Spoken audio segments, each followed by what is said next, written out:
Modular kitchen बनाते समय अगर ये 10 गलतियां कर दोगे तो जितना पैसा आपने लगाया होगा वो सब बर्बाद हो जाएगा। क्यों बर्बाद में बोल रहा हूं? क्योंकि जो किचन होती है सबसे ज्यादा खर्चा उसी में हमारा लगता है। अगर वो सही से काम नहीं होगा तो दिक्कत आती है। सबसे पहली गलती, बेसिक गलती मैं बताऊंगा, वो होती है हमारे वाटर प्यूरिफायर हम लोग लगाते हैं, उसका हम स्विच भी लगा देते हैं, इनलेट का पॉइंट भी रख लेते हैं। कभी आपने देखा है उसकी ड्रेन पाइप नहीं डालते, मतलब आउटलेट का कोई होता ही नहीं है। प्यूरिफायर को आउटलेट का पॉइंट चाहिए और हम क्या करते हैं, वो ब्लू सी जो आप ये पाइप देख रहे हो सामने, ये क्या करते हैं, लाके नीचे ड्रेन में डाल देते हैं। कितना मतलब ये वियर्ड सा दिखता है। एक मॉडर्न किचन में अगर ये सब रहे तो वो अच्छी चीज नहीं है। आपको हमेशा क्या करना है, जब भी वाटर प्यूरिफायर लगवाना है, उसका जो ड्रेन का पाइप है वो पहले ही आपको डलवा देना है। मतलब जैसे दीवार में वो डलवा दिया जाता है, जैसे हमारी इलेक्ट्रिक की पाइप डलती हैं, एसी की पाइप डलती हैं दीवार के बीच, वैसे ही आपको एक आउटलेट के लिए प्यूरिफायर के अंदर दीवार में एक पॉइंट डाल देना है कि जो आपकी ब्लू सी ये लाइन है सीधी उसमें चले जाए और नीचे ड्रेन में बाहर नहीं दिखे। ये बहुत खराब चीज होती है। ये मोस्टली 80 से 90% इस चीज को प्लान नहीं किया जाता है और ये आपको प्लान प्रॉपर से करना ही करना है। और जब भी वाटर प्यूरिफायर लगाया जाता है हम क्या करते हैं, उसको ओपन में छोड़ देते हैं। ये मोस्टली मैंने देखा है कि पहले इतना दिमाग नहीं रहता है कि ओपन में छोड़ देते हैं, नहीं भी छोड़ते, कुछ लोग नहीं छोड़ते हैं और उसको क्या करते हैं, इनबिल्ट करवाते हैं, अंदर करवाते हैं। वो क्या करते हैं, पहले ही उसका फ्रेम बना देते हैं और फिर उसमें, क्योंकि जो फ्रेम का साइज होगा उसी हिसाब से हमें वाटर प्यूरिफायर लेना पड़ेगा और जब हम मार्केट में जाते हैं उस हिसाब से हमें जो प्यूरिफायर हमें चाहिए होता है वो उस साइज में होता ही नहीं है, तो वो दिक्कत आती है। तो आपको क्या करना है, पहले ही वाटर प्यूरिफायर ले लेना है, उसका साइज देखना है कितना साइज है, किसी भी कंपनी का उठा लो, उसका साइज देख के उस हिसाब से आपको वहां बॉक्स बनाना है और बॉक्स के अंदर रखोगे तो वो प्रॉपर सा मॉड्यूलर किचन हुआ। ये नहीं कि वो ओपन में है, उसकी ड्रेन की पाइप ऐसे बाहर से जा रही है। तो ये गलती भी होती है और ये बाद में हमें पता चलता है जब सब फिटिंग हमारी हो गई होती है। और अगली गलती क्या हो जाती है, काउंटर हाइट में। काउंटर हाइट किस पे, हम मिस्त्री पे छोड़ देते हैं या खुद से भी बोल देते हैं 32 रख दे, 33 इंच रख दे, वो अपने हिसाब से रखता है। वो नहीं देखता कि इस किचन में कौन काम करने वाला है, उसकी हाइट कितनी है, 4 फुट है, 4.5 है, 5 है, 5.5 है, 6 फुट है।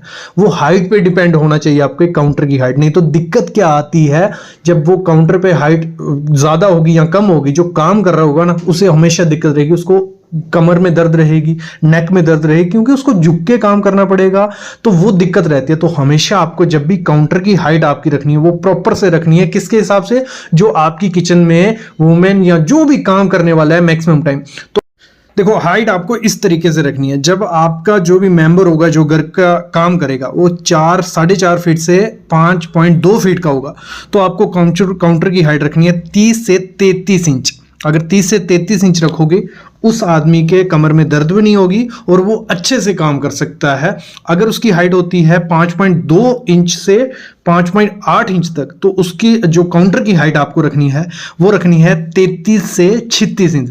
तो इससे क्या होगा, अच्छे से काम वो कर पाएगा और उसे कोई दिक्कत नहीं आएगी काम करने में। अगर वो काम करने वाला है 5 फुट 8 इंच से लेके 6 फुट 1 इंच तक, तो 36 से 39 इंच आपको हाइट रखनी है काउंटर टॉप की, और 6 फुट 1 इंच से 6.5 फुट तक है तो आपको हाइट रखनी है 39 इंच से लेके 42 इंच। ये आपको अपने उसको बता देना है जो काउंटर आपका बना रहा होगा मिस्त्री, भले वो मार्बल का बना रहा है भले वो लकड़ी का बना रहा है। तो ये बहुत इंपॉर्टेंट चीज है जो लोग पहले ध्यान नहीं देते हैं, बाद में दिक्कत आती है, कमर में दर्द, माइग्रेन वगैरह ये सब चीजें आ जाती हैं, क्योंकि किचन में पूरे दिन सुबह से शाम तक काम करना होता है और डेली करना है, एक ऐसी जगह है ये। अगली हम लोग मिस्टेक कर देते हैं जब हम किचन की सिंक लाते हैं। सबसे पहले जो सिंक आपको लानी है वो लानी है साउंडलेस। मतलब साउंडलेस क्या हो गया, उसके नीचे आजकल पैड लगाए जाते हैं सिंक के नीचे, जिसकी हेल्प से क्या हो गया, बर्तन गिरेगा इतनी ज्यादा साउंड नहीं आती। नहीं तो पहले किचन होती थी बर्तन गिरा इतनी ज्यादा आवाज आती थी, वो लानी है। दूसरी आपको जो लेनी है स्टेनलेस। जैसे सामने आप किचन की सिंक देख रहे हो, उसमें क्या है, दाग लग गए हैं। ये दाग लग जाते हैं अगर आप लोगे हैंडमेड किचन जो सिंक आती है उसमें दाग की चांसेस रहते हैं अगर आप लोकल कंपनी से लोगे। अगर किसी दूसरी कंपनी से लोगे तो जो ब्रांडेड कंपनी है उसमें ऐसे दाग नहीं लगेंगे। ब्रांडेड कंपनी में क्या होता है, प्रॉपर स्टेनलेस स्टील यूज किया जाता है। इसमें जो हैंडमेड बनती है लोकल कंपनी से वो 5 से 6 हज़ार रुपए में मिल जाएगी, लेकिन उसमें दिक्कत रहती है कि हमारे दाग रह जाते हैं क्योंकि उन्होंने बीच में आयरन मिक्स किया होता है। तो आपको हमेशा जो सिंक लेनी है वो प्रॉपर अच्छी कंपनी से लेनी है और हैंडमेड लो, लेकिन अच्छी कंपनी की। नेक्स्ट चीज जो आपको देखनी है, सामने आप फॉकेट देख रहे हो, नल देख रहे हो, ये जो नल आपको लगाना है लंबी नोज वाला लगवाना है, लॉन्ग नोज जिसे बोलते हैं। अगर छोटी नोज वाला लगाओगे तो दिक्कत आती है, जो भी बर्तन साफ करेगा उसकी कमर में, नेक में पेन रहेगी क्योंकि उसको झुकना पड़ेगा। जितना आगे रहेगा, जैसे ये मतलब कितना पीछे है देखो, जो भी आदमी होगा उसको झुक के बर्तन साफ करने पड़ेंगे।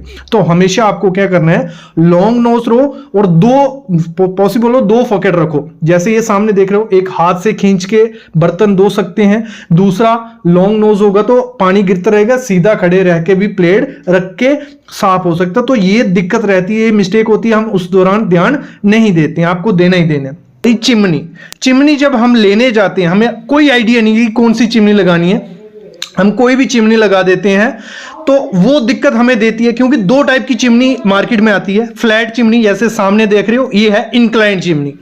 दोनों ऑप्शन आपको मार्केट में मिल जाएंगे। मैं कहूंगा कि आपको फ्लैट चिमनी लगानी चाहिए, लेकिन आप सबके क्वेश्चन होंगे सर फ्लैट चिमनी उतनी देखने में अच्छी नहीं लगती जितनी इंक्लाइन लगती है। इंक्लाइन देखने में बहुत सुंदर लगती है, लेकिन उसकी जो मैंने एक्सपीरियंस के साथ देखा है, उसकी सक्शन पावर कम होती है as compare to flat. Flat वाली क्या होती है, पूरा धुआं जो होता है, हमारा स्मोक जो निकलती है, इंडियन किचन है, परांठे बनेंगे, तड़का लगेगा, पूरा धुआं सोख लेती है फ्लैट चिमनी। लेकिन इंक्लाइन चिमनी को कुछ दिक्कत तो आ रही है, 2-3 किचन से हमें ये आ गया कि सर आपने इंक्लाइन चिमनी लगवाई थी और धुआं सक्शन कम हो रही है। एक चीज और होती है, जो सक्शन की पावर होती है, मतलब धुआं खींचने की शक्ति, वो डिपेंड होती है आपकी किचन कितनी बड़ी है और गैस स्टोव जो हमारा चूल्हा लगा है वो कौन सा है। इस पे मैं आगे बताने वाला हूं कि कैसे आपको चूल्हे के हिसाब से चिमनी लगानी है, जहां आपके किचन के साइज के हिसाब से चिमनी लगानी है, वो आगे मैं बताने वाला हूं।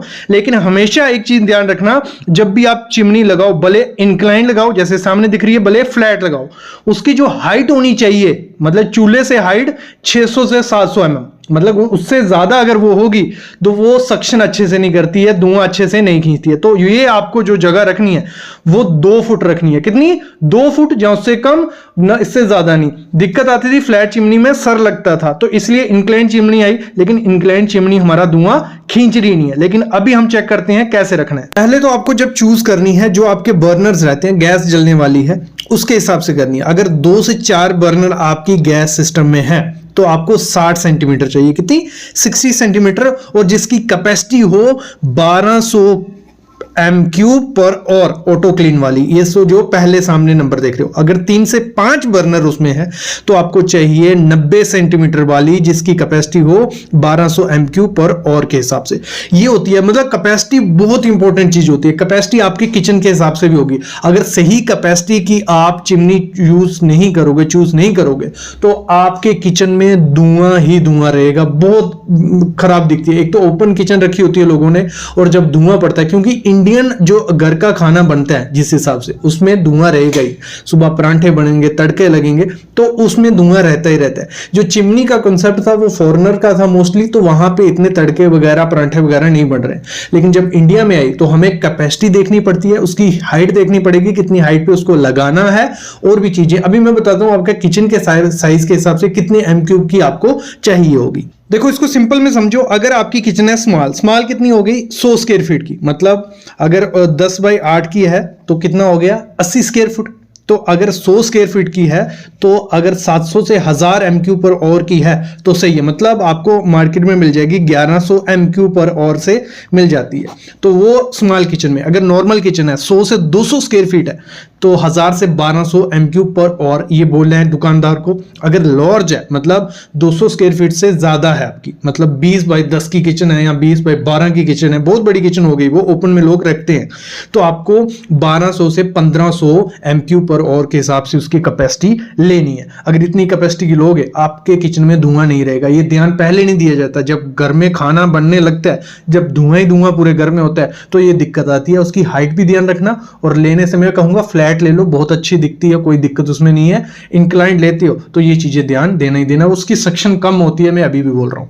अभी नेक्स्ट आपको क्या करना है, जब आपकी पार्टीशन की जा रही होती है, काउंटर बनाया जा रहा होता है, तो आपको जो ग्रेनाइट यूज करना है वो ग्रेनाइट नेचुरल ग्रेनाइट यूज करना है। हम लोग क्या कर देते हैं, आर्टिफिशियल ग्रेनाइट यूज कर देते हैं। जैसे सामने देख रहे हो ये आर्टिफिशियल ग्रेनाइट है, मतलब असली ग्रेनाइट नहीं है, ये मार्बल की तरह उसकी टाइल की तरह है।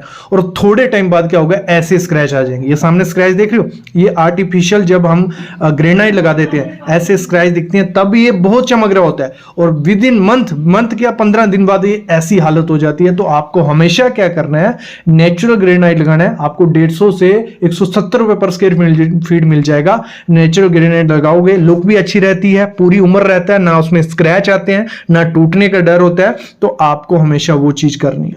और जब भी पार्टीशन करनी है, मैं बोलूंगा मार्बल से नहीं करो, आपको पार्टीशन करनी है लकड़ी से। ये जैसे मार्बल की पार्टीशन की है, ऊपर ग्रेनाइट डाला है, ग्रेनाइट से पहले मार्बल डालना। जो पार्टीशन की बात कर रहा था, ये पार्टीशन देख रहे हो, ये पार्टीशन आपको बोर्ड से करनी है, प्लाई बोर्ड से।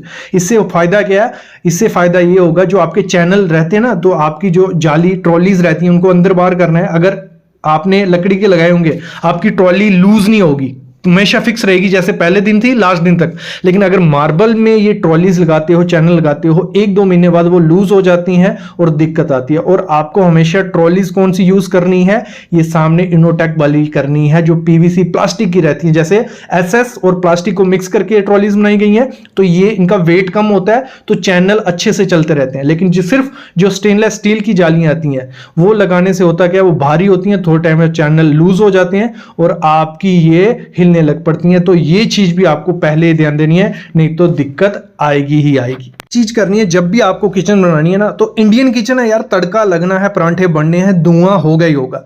तो कुछ लोग क्या करते हैं कि हमने चिमनी लगा दी, हमें विंडो नहीं लगानी है, वो अच्छी नहीं दिखती है, किचन पूरी बंद से रहनी चाहिए, वो गलती कर देते हैं। आपको वेंटिलेशन मस्ट रखनी है विंडो, भले आप अच्छी से अच्छी चिमनी लगा लोगे, लेकिन जो नेचुरल वेंटिलेशन रहेगी उसी से आपका जो धुआं है वो डिकम्पोज बाहर निकल जाएगा और चिमनी धुआं सक्शन करेगी और वेंटिलेशन रहेगी, आपकी किचन हमेशा फ्रेश सी रहेगी। तो आपको क्या करना है, वेंटिलेशन मस्ट रखनी है, चिमनी लगाओ और वो साइज देख के लगाना है। जैसे मैंने स्टार्टिंग में वो लगाया, भले आपकी ओपन किचन है या बंद किचन है, तो आपको वो चीज करनी ही करनी है। अभी किचन की प्लानिंग करते टाइम एक वो बहुत बड़ी गलती हम लोग कर देते हैं, स्टोरेज का चक्कर। मतलब स्टोरेज नहीं रखनी है, कहाँ दालें रखनी है, कहाँ आटा रहेगा, कहाँ हमारा मटेरियल रहेगा, वो प्लानिंग बिल्कुल नहीं होती। जैसा हमारा मिस्त्री कारपेंटर करके जाता है, वही हम उसी भरोसे रहते हैं। तो आपको क्या करना है, जब किचन बना रहे हो, अगर आपके पास जगह अवेलेबल है, तो मैं कहूँगा एक 2x2 का या 3x3 का एक छोटा सा स्टोर मस्ट बना लो। जो भी उससे होगा क्या, आप आटा वहां रख सकते हो, आलू, ऑनियन, ये सब चीजें आप छोटे से स्टोर में रख सकते हो। और सामने की किचन आपकी मॉड्यूलर बनने जा रही है, तो वो देखने में अच्छी लगनी चाहिए। तो मॉड्यूलर किचन में ये होता है कि सब चीजें हिडन रहे और बाहर हमारी सिर्फ खूबसूरती रहे। तो वो उसी से पॉसिबल होगा कि छोटा सा आपने पीछे स्टोर बनाया, स्टोर नहीं है आपके पास जगह किचन की जितनी है, तो उसमें आपको क्या करना है, प्रॉपर से कैबिनेट बनाने हैं, जहां हमारी दालें रहेंगी, जहां हमारा रेफ्रिजरेटर रहेगा, जहां हमारा माइक्रोवेव रहेगा, ये रहेगा वो रहेगा। तो प्रॉपर से स्टोरेज आपको कर देनी है। किचन डिजाइन करते एक और बहुत बड़ी गलती आप लोग कर देते हो, जो डस्टबिन होता है हमेशा बाहर रहता है। जैसे सामने आप देख रहे हैं मॉड्यूलर किचन और डस्टबिन बाहर पड़ा हुआ है, ऐसा कुछ नहीं है। आपका जो डस्टबिन होना चाहिए प्रॉपर, आपका मतलब जहां आपके कैबिनेट्स बन रहे हैं उनके पीछे उसको फिट करवाना है, कि आपका जो डस्टबिन वगैरह है वो अंदर रहे। भले वो गीला सामान उसमें डालना है, भले ड्राई डालना है, तो दोनों आपके अंदर कैबिनेट के अंदर रहेंगे, तो वो सही से प्लानिंग होती है। और ये चीज हम पहले ध्यान नहीं देते हैं जब भी मॉड्यूलर किचन बना रहे होते हैं। नेक्स्ट चीज आपको क्या करना है, जब भी मॉड्यूलर किचन बनाने, इस ट्रायंगल को फॉलो करना है, वर्क ट्रायंगल। इसमें क्या है, आपकी एक कोने पे सिंक रहेगी, एक कोने पे स्टोव और दूसरे कोने पे रेफ्रिजरेटर। इससे क्या होगा, इन तीनों जगह में आपका 3 से 4 फीट का डिस्टेंस होना चाहिए, कि अगर आप सिंक पे काम कर रहे हो तो आप इजिली स्टोव तक जा सको, ये 2 स्टेप्स में, और 2 स्टेप्स में आप रेफ्रिजरेटर के साथ। अगर ये सिंक और रेफ्रिजरेटर पास होगा तो पानी के छींटे वहां पड़ेंगे, स्टोव के साथ होगा तो पानी की छींटे वहां पड़ेंगे। तो आपको इस ट्रायंगल को फॉलो करना है कि इस हिसाब से आपका होना चाहिए कि एक कोने में आपका रेफ्रिजरेटर हो, सिंक हो, स्टोव हो। तो यही रूल मंत्र होता है जब भी हम किचन को डिजाइन करते हैं, तो आपको ये फॉलो करना ही करना है। इससे आपकी किचन परफेक्ट तरीके से बनती है।